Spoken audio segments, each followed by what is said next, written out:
एक गांव में भयंकर सूखा पड़ा था। लोग पानी की एक एक बूंद के लिए तरस रहे थे। उसी गांव में थुंग थुंग नाम का एक गरीब आदमी अपनी गर्भवती पत्नी के साथ रहता था। दोनों प्यास से तड़प रहे थे। दूसरी तरफ थुंग थुंग का सगा भाई अज्जू गांव का सबसे अमीर और क्रूर जमींदार था। उसने अपने बड़े तालाब में बचा कुचा सारा पानी जमा कर रखा था और गांव वालों को सोने के भाव पानी बेचता था। वह अपने भाई और भाभी की हालत देखकर भी उनकी मदद नहीं करता था, बल्कि उनका मजाक उड़ाता था। एक तपती दोपहर थुंग थुंग एक सूखे पेड़ के नीचे बैठा था। तभी आसमान से एक सुनहरे रंग का पक्षी गिरकर उसके पास तड़पने लगा। गर्मी से उसकी जान जा रही थी।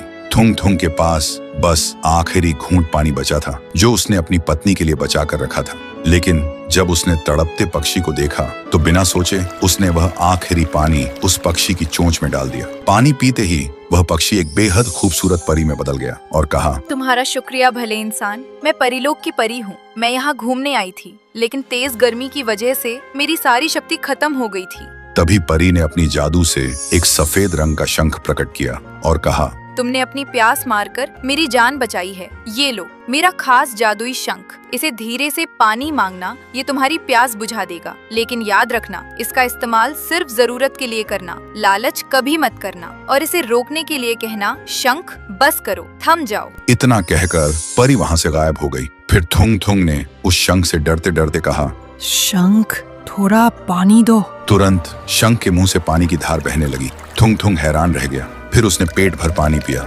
उसके बाद उसने जल्दी से अपनी बोतल भरी। फिर उसने शंख से कहा, शंख बस करो, थम जाओ। पानी रुक गया। थुंग थुंग दौड़कर घर गया और अपनी पत्नी को पानी पिलाया।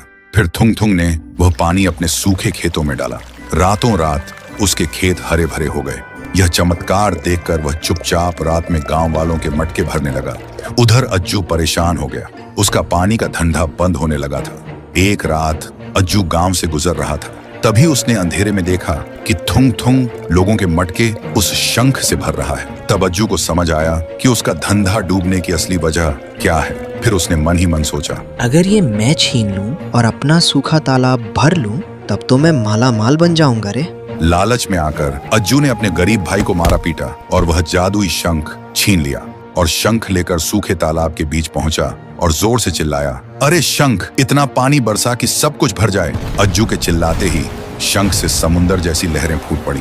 तालाब मिनटों में भर गया। अज्जू घबरा गया। रुक जा, बंद हो जा। लेकिन शंख को रोकने का मंत्र उसे पता नहीं था और देखते ही देखते पानी उसे बहा ले गया। कहते हैं उसी शंख के पानी से आज का विशाल समुद्र बना और वह शंख आज भी समुद्र की गहराइयों में लगातार पानी उगल रहा है। इसीलिए समुद्र का पानी कभी नहीं सूखता।